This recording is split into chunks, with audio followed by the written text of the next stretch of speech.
আপনার হাজবেন্ড যদি full time job করে, আপনি যদি 24 আওয়ার্স করেন, সেক্ষেত্রে আপনার যদি টিউশন ফি 18,000 হয়, আপনি ইজিলি দিতে পারবেন।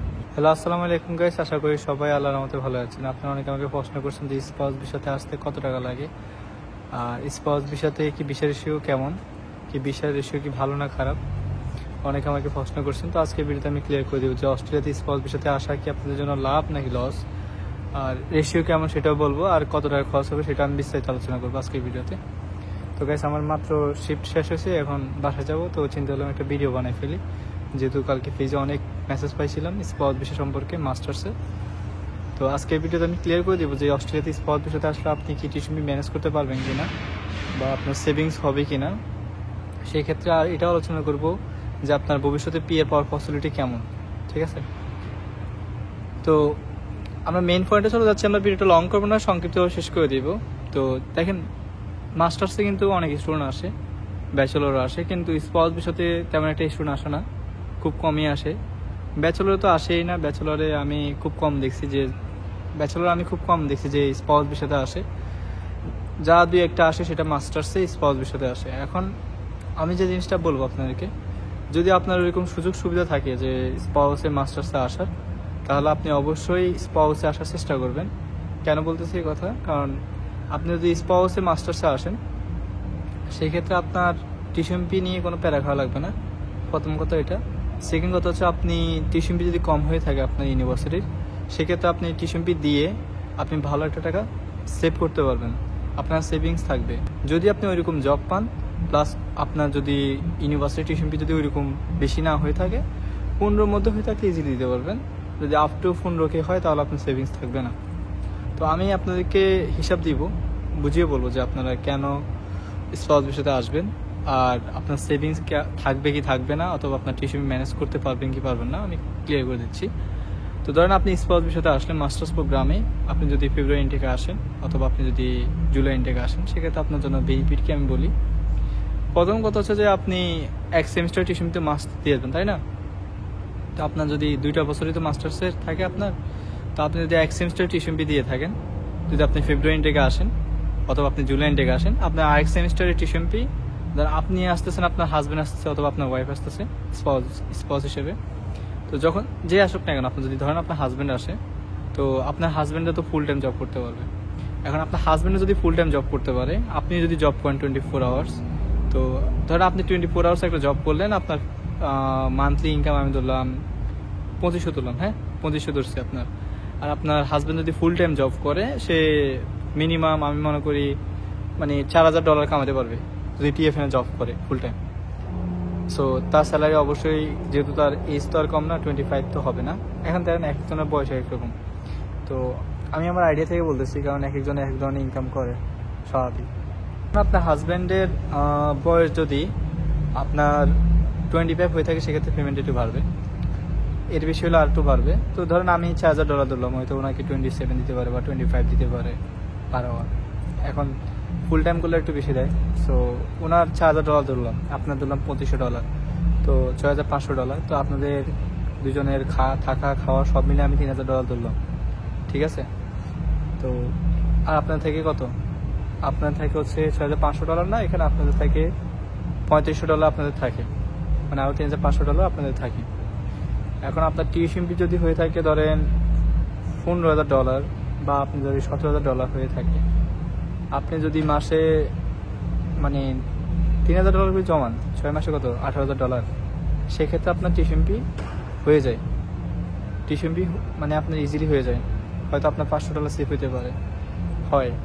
এখন আপনার হাজব্যান্ড যদি ফুল টাইম জব করে, আপনি যদি 24 আওয়ার্স করেন, সেক্ষেত্রে আপনার যদি টিউশন ফি 18,000 হয়, আপনি ইজিলি দিতে পারবেন। এক্ষেত্রে যদি আপনার টিউশন ফি যদি $15,000 হয়, আপনি ইজিলি দিতে পারবেন, $18,000 হলেও দিতে পারবেন। এখন ধরেন এক একজনে এক রকম চালাকি করে। এখন আমি অনেককে দেখছি যারা স্পাউস বিষয়তে আসে, তারা হাজব্যান্ড ওয়াইফ, মানে হাজব্যান্ড যদি আসে হাজব্যান্ড স্পাউস হিসেবে, সেই ক্ষেত্রে সে ফুল টাইম জব করে, দেখা গেছে টিএফএন জব করে, উবারও করে, ভালো একটা অ্যামাউন্ট সে ইনকাম করে। আর ওয়াইফ যে আসে, সে হচ্ছে দেখেন আপনার টিএফএন জবও করে প্লাস ক্যাশও জব করে। সো মানে অনেকে করে, কারণ অনেকে ইন্টেন্স থাকে না, আমার একটা ভালো টাকা সেভ করতে হবে টিউশন ফি দেওয়ার পাশাপাশি, অনেকের অনেক পরিকল্পনা থাকে, ঠিক আছে। কেউ চিন্তা করে তো দেশে টাকা পাঠাবে বা ভালো একটা সেভিংস করে ফিউচারের জন্য, তো অনেকে ক্যাশও জবও করে, ঠিক আছে, তো সত্যি কথা আমি দেখছি অনেকে। তো আপনার যদি এখন সব মেয়ে তো আর এক না, বা সবাই তো আর ওইরকম ফিজিক্যালি ওইরকম স্ট্রং থাকে না যে টিএফএন এর পাশাপাশি আবার ট্যাগ জবও করবো। সো ওইরকম স্ট্রং সবাই হয়ে থাকে না।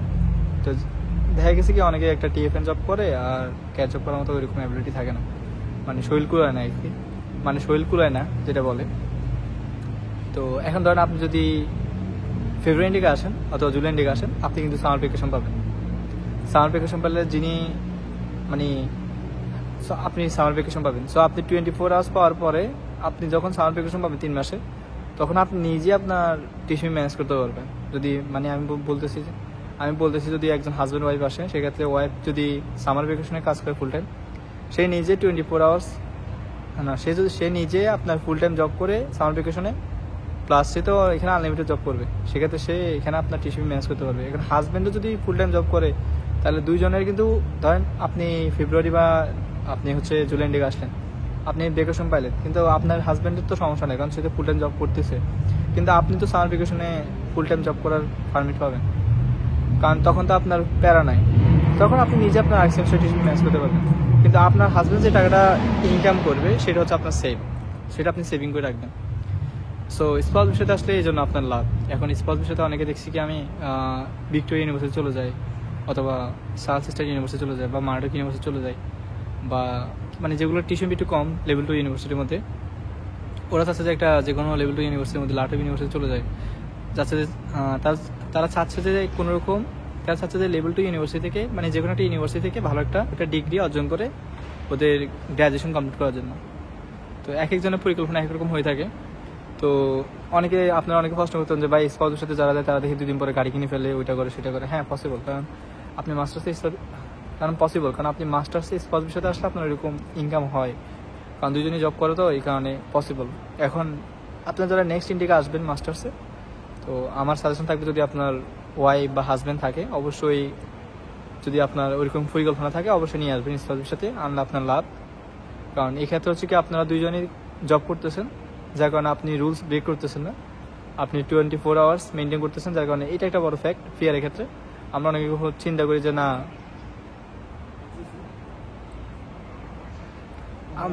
আমরা অনেকে চিন্তা করি যে পিয়ারের ক্ষেত্রে হচ্ছে যে মানে রুলস অনেকে বেশি ব্রেক করে ফেলে। ধরো আপনার 24 আওয়ার জব করার মানে পারমিশন থাকে, এখন আপনি যদি রুলস রেগুলেশন ব্রেক করে ফেলেন, আপনি যদি 24 আওয়ার্সে বেশি করে ফেলেন, ধরো আপনি টিএফএন জবে 24 আওয়ার্স করতেছেন, প্লাস আপনি উবারে 24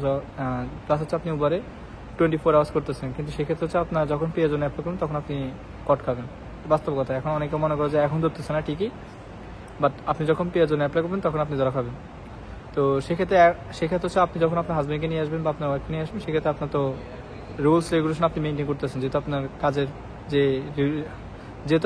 একটা রুলস আছে আপনি সেটা মেনটেন করতেছেন, সেক্ষেত্রে আপনার ফিউচারে পিয়ারের ক্ষেত্রে প্রবলেম হবে না। সো আমার সাজেশন থাকবে যারা নেক্সট ইন্ডিগুলোতে আসবেন, যদি আপনার ওইরকম সুযোগ সুবিধা থাকে যে স্পাউসে আসার, তো অবশ্যই আপনার ওয়াইফকে বা আপনার হাজব্যান্ডকে নিয়ে আসতে পারেন, সেক্ষেত্রে আপনার পিয়ার পাওয়াটা অনেকটা ইজি হবে, কারণ আপনি ভালো একটা স্টাডি করতে পারবেন, পড়াশোনা মন দিতে পারবেন, প্লাস হচ্ছে আপনি সেভিংসও করতে পারবেন। এছাড়া হচ্ছে যে আপনি আপনার পিয়ার ক্ষেত্রে আপনার ওইরকম মানে প্রবলেম ফেস করবেন না। সো যারা নেক্সট ইন্ডিকে আসবেন মাস্টার্সে, যদি ওইরকম চান্স থাকে অবশ্যই স্পাউস নিয়ে আসবেন।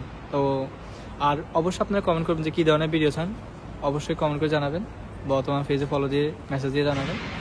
তো আজকে এই পর্যন্ত। অবশ্যই আমার ইউটিউব চ্যানেলটা সাবস্ক্রাইব করবেন আর পেজে ফলো দিয়ে রাখবেন। তো সবাই ভালো থাকেন, দেখা হবে নেক্সট কোনো ভিডিওতে। আজকে এই পর্যন্ত, আল্লাহ হাফেজ, আসসালামু আলাইকুম।